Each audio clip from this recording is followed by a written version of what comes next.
Hey guys, you know what I love? Donairs.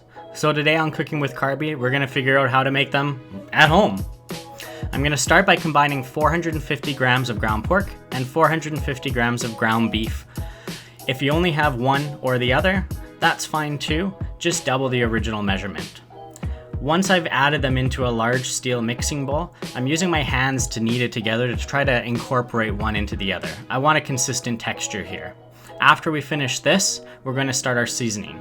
2 teaspoons of red pepper flakes, 2 teaspoons of dried oregano, 2 teaspoons of Italian seasoning, 2 teaspoons of garlic powder, 2 teaspoons of onion powder, 2 teaspoons of paprika, and 1 of cayenne. 2 tablespoons of flour to help bind everything together, and lastly 2 teaspoons of salt and pepper. Now I'm using a potato masher to blend my spice mixture in.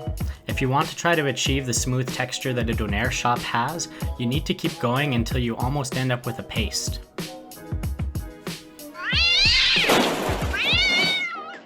Now I am going to press the meat into the bottom of a loaf pan or a broiler pan.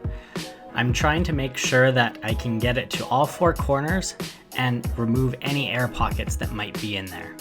And then I'm going to sprinkle the top with some Montreal steak spice just for a little extra flavor.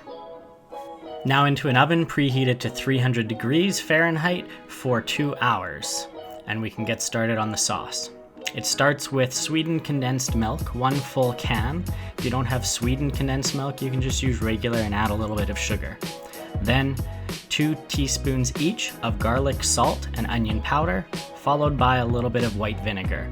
I have half of a cup, but I'm going to add it incrementally and then slowly whisk it together and continue to add more vinegar as necessary to get the desired thickness that I want, and then transferring it to a squeeze bottle for ease of use afterwards. Out of the oven, you can see that it's darkened in color and developed a little bit of a crust on top. I'm going to let it cool, wrap it in tin foil, and store it in the refrigerator overnight. Now that our meat has had a good night's sleep, we can move on to the veggies, starting with some iceberg lettuce. First, I'm slicing it in half so that it will sit flat on my cutting board, and then I start to shred it with vertical strokes. This is a really annoying, time-consuming process, so sometimes it's just much quicker to karate chop it. Wha-bam! Much easier. Now onto a red onion, again sliced in half first, and then the tops cut off, 1 horizontal cut, almost all the way to the root, followed by several vertical cuts. Again, not quite to the root.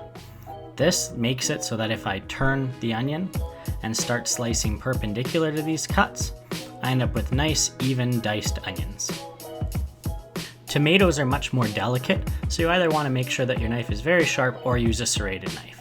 Again, I'm going to make several vertical cuts and then rotate my tomato 90 degrees, several more vertical cuts, so that when I flip the tomato onto its side, I can slice downwards and again end up with a nice uniform dice.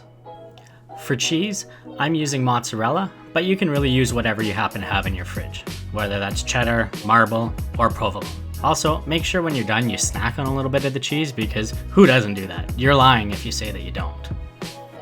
Because we let our donair meat cool in the fridge overnight, it is a lot firmer than it was yesterday straight out of the oven. This makes it a lot easier to slice as thinly as possible.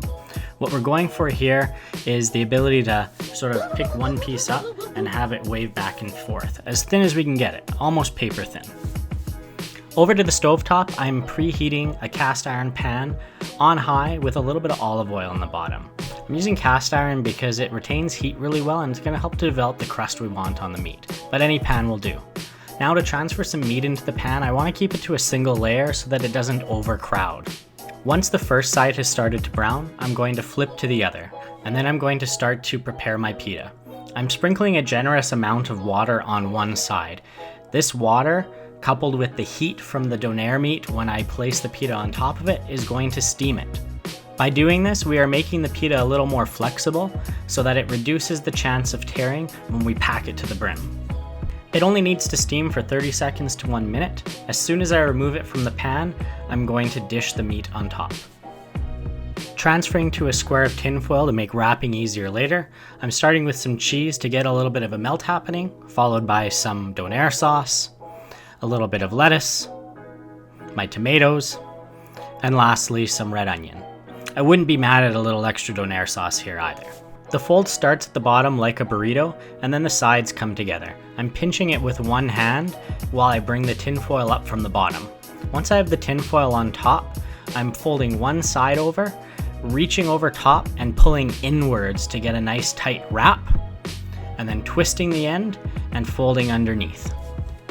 Bonus points here if you toss it in the oven for 5 minutes to get everything nice and toasty. After the oven, I'm wrapping in plastic wrap. Optionally, you could use a plastic bag here. We're just aiming to catch any leaks that might happen. If using plastic wrap, make sure you twist the ends, otherwise it's kind of pointless. And now, the moment of truth, a beautiful cross section. Oh wait, I'm not Subway. I gotta make sure I actually cut all the way through. Here we go. Fight with the wrapping, and then dig in. Considering I don't have a rotisserie at home, these come pretty close to a Donair shop. Thanks for watching, I hope you enjoyed it. Please stay tuned for my next video.